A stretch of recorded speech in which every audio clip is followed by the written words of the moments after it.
All right, so welcome back, everybody. Hopefully we all did our homework last night. What we're doing today is just more review from last year's Algebra 2, getting us really up to speed with our logarithmic and exponential functions. So for your warm-up, you are matching our exponent rules from column 1 to what they would result in column 2. Now on your packets, you have them labeled with a letter. So I went ahead and did the same on the board. So go ahead and pause the video for a minute. Work through matching column 1 to column 2 and answering our 4 questions down at the bottom. So go ahead and hit pause on your video.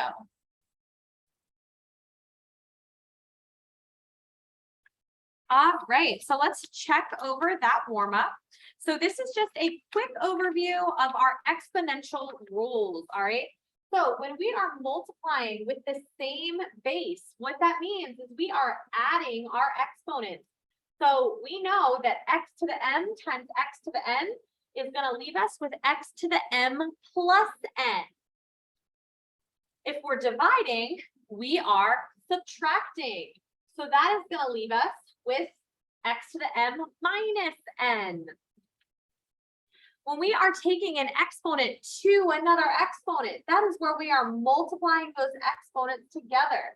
And that's going to leave us with x to the m times n. A way that I want you to think about this is, let's say that I had 2 squared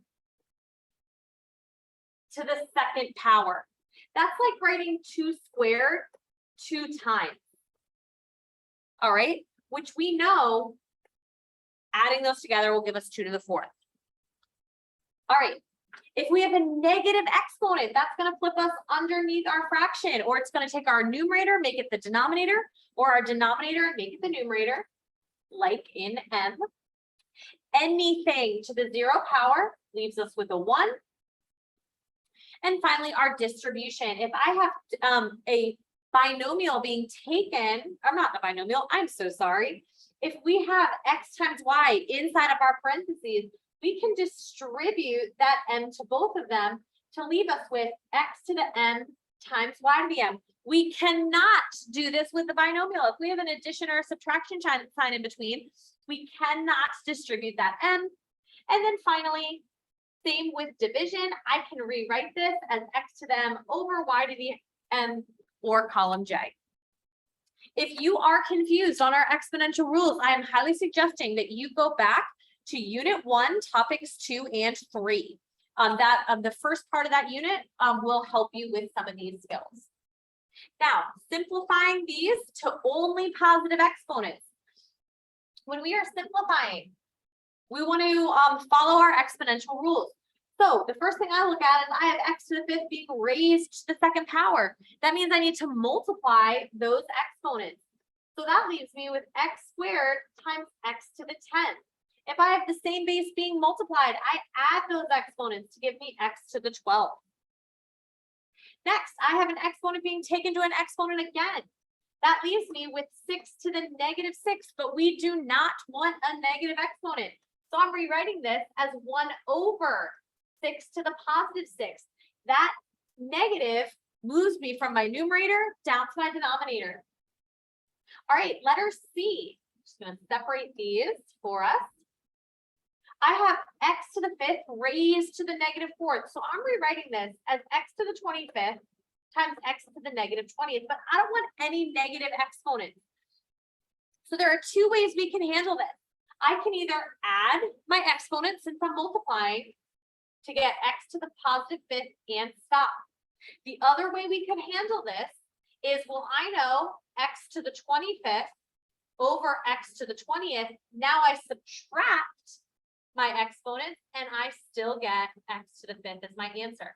That is the joy of these exponential rules, is we can handle these problems multiple ways.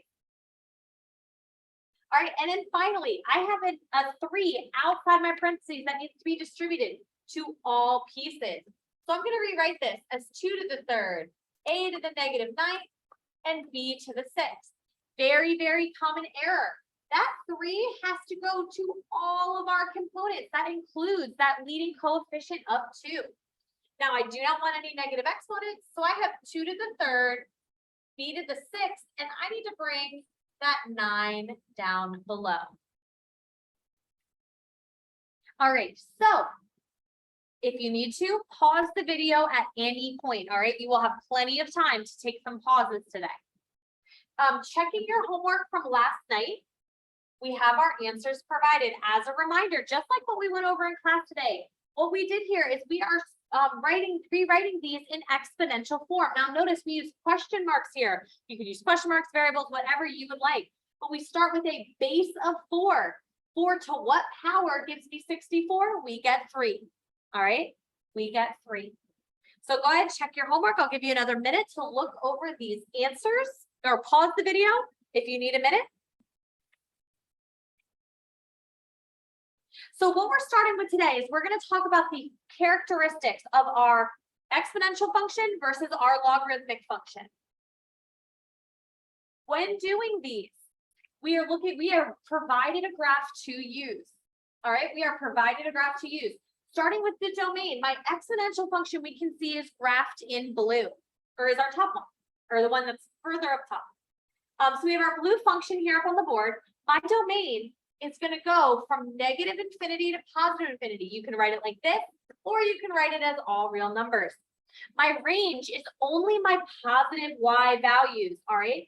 So I'm going from 0 to infinity, but notice we are never actually touching 0. All right, we are never actually touching 0 because we have a horizontal asymptote at y equals 0. All right, when we think about that, there is no exponent, there is no x value that we can put in place that is going to make us negative. If I plug in if I plug in a negative y value, I get a fraction. There's never an opportunity where we plug in an exponent for b to the x in which we would end up with a negative number. All right, we are a continuous function. We are increasing over our entire domain. And when we look at intercepts, what we can see here is we do not have any x-intercepts because we never cross the line x or y equals 0. We do, however, have a y-intercept. We do have a y-intercept at 0, 1. If we plug 0 in for x, we know anything to the 0 power gives us a value of 1. We have no symmetry here. And now we want to look at left and right side end behavior. So my left-hand side, as x is approaching negative infinity, my y is approaching that asymptote of 0. My right side end behavior, as x approaches infinity, my y also approaches infinity. So that is what we have for our exponential function. We now want to look at our logarithmic function. Now notice my logarithmic function is written as y equals log with a base of b to the x. If we wanted to write this in its exponential form, I have a base of b with an exponent of y equals x. It's the inverse of our exponential function. We are switching that x and y. When we look at our domain, we're now going from negative infinity or 0 to positive infinity. We're looking at the black graph that is on our screen. My range now is all real numbers. So we can see that our domain and our range have flipped. We still have a continuous function and we're increasing over our entire domain, which in this case is from 0 to infinity. From our graph, we can see we do not have a y-intercept, but we do now have an x-intercept. I know when I plug 0 in for y, I get an x value of 1. If we look at b to the 0 power, we get that x value of 1. So now we have an x-intercept. I'm just going to put y-intercept over here just so that we're clear. We still do not have symmetry, but instead of a horizontal asymptote, we now have a vertical asymptote of x equals 0. Finally, my left-hand behavior and right-hand behavior. Well, we don't have any information on the left-hand side of our graph, so we don't have a left-hand behavior. And my right-hand behavior, as x goes to infinity, y goes to infinity. So go ahead, pause the video if needed. Remember, you can pause at any time. So we're comparing exponential versus logarithmic functions. And what we know is that these are inverses of each other, all right? So my exponential versus my logarithmic, we have our inverse function.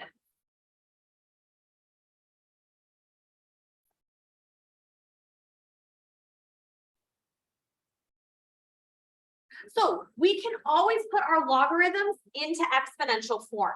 So if we know that y equals log base 3 of x, then we know that x equals 3 to the y, kind of like what we showed you on the previous page. If we know, or so if I know 4 equals log base 3 of 81, I can rewrite that in its exponential form of 3 to the 4th equals 81, and we know that to be true. We also can say, I'll bring our negatives involved in this.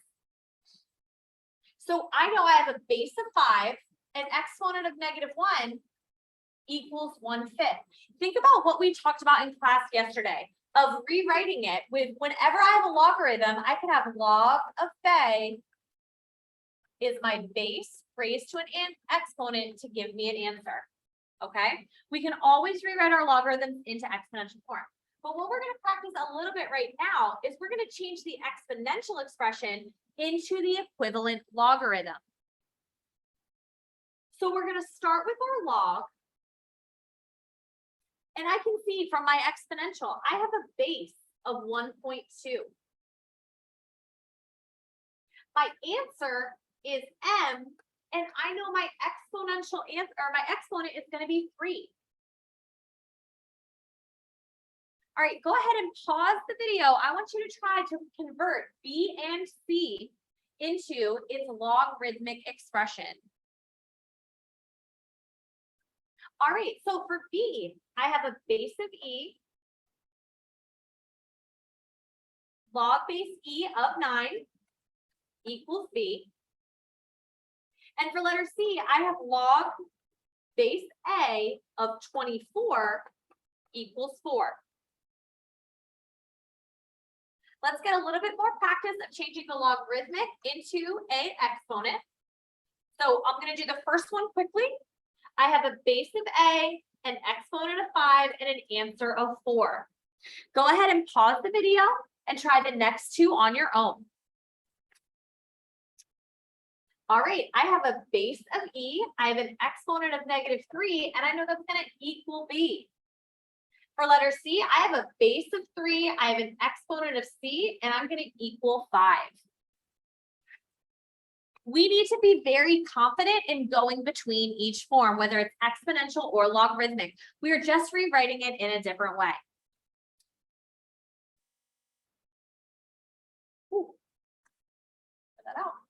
All right, so now we want to find the exact values of each of these. To do that, similar to what we did yesterday, we need to rewrite it. I have a base of 2 raised to something equals 16.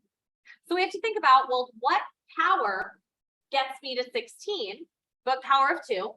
So I know my answer is 4. Take a second, pause the video, and try letter B.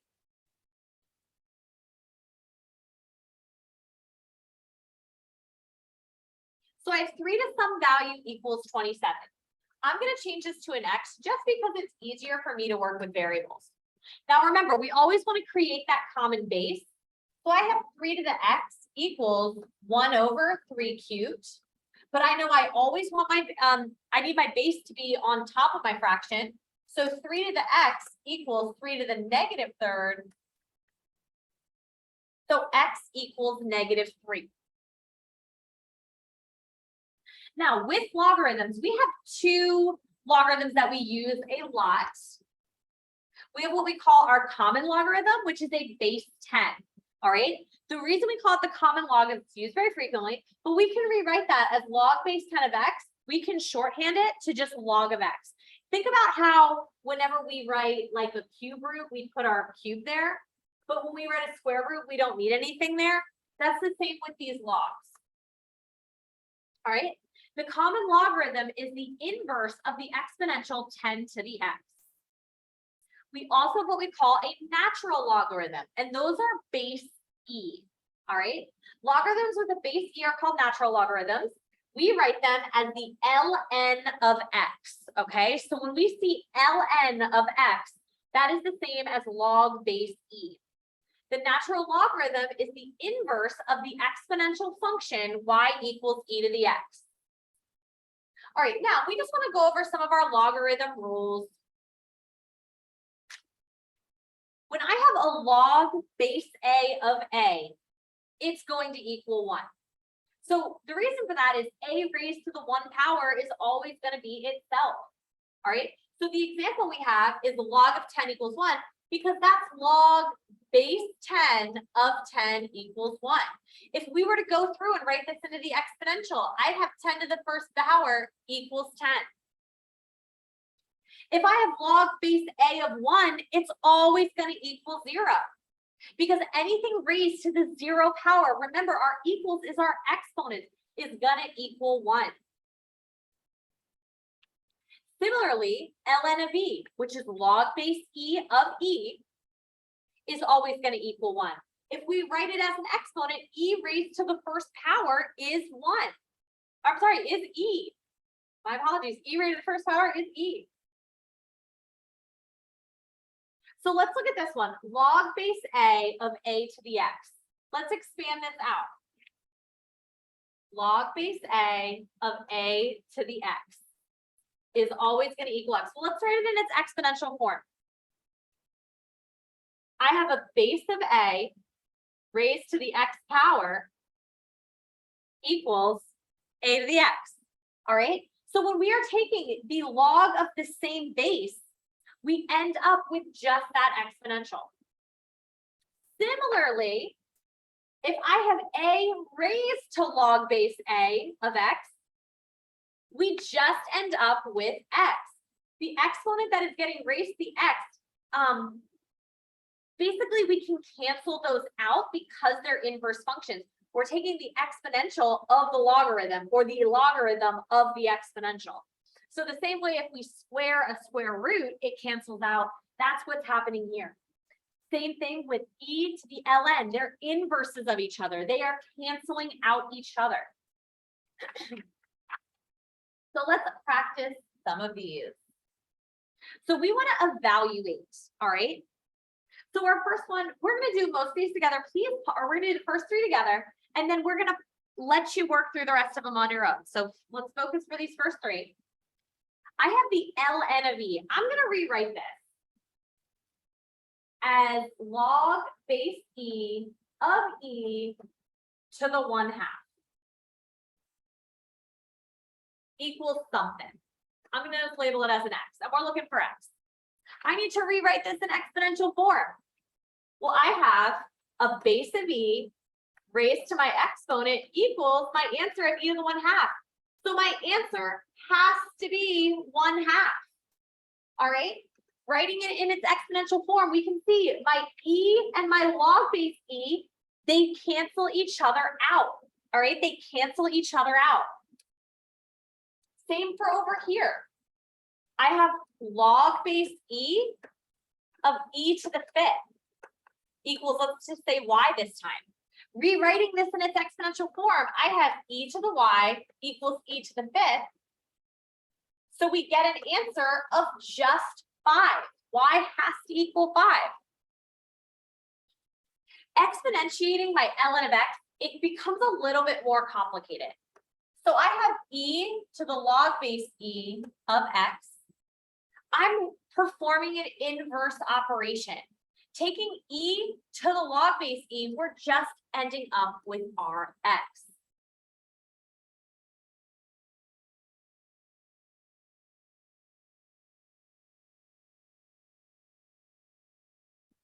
All right, now we need to solve for x. We need to solve for x. The best way that we can do this is by putting it in its exponential form. So when we take a look at number 1, I have a base of 2 raised to the 3rd power equals x. Well, we know 2 to the third power is 8. So my answer is just 8 equals x. What I want you to do is go ahead and take however much time you need and work through the remaining 10 practice problems. Go ahead and pause the video. You are rewriting them in exponential form and then solving for x. All right, so again, number 2, rewriting this in exponential form. I have 3 squared equals x, so 9 equals x.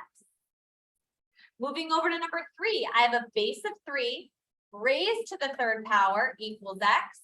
3 to the third power is 27 equals x. I have a base of 5 raised to the second power equals x. So 25 equals x.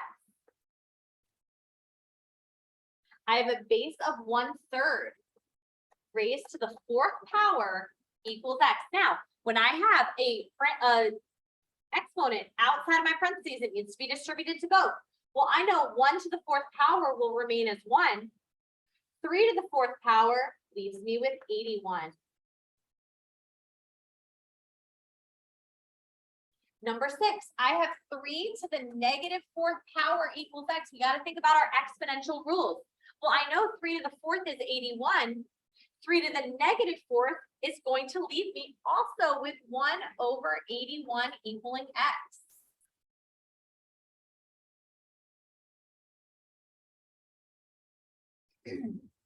All right, number 7, log base 3 of x equals -4. I have a base of 1/3 being raised to the negative fourth equals x.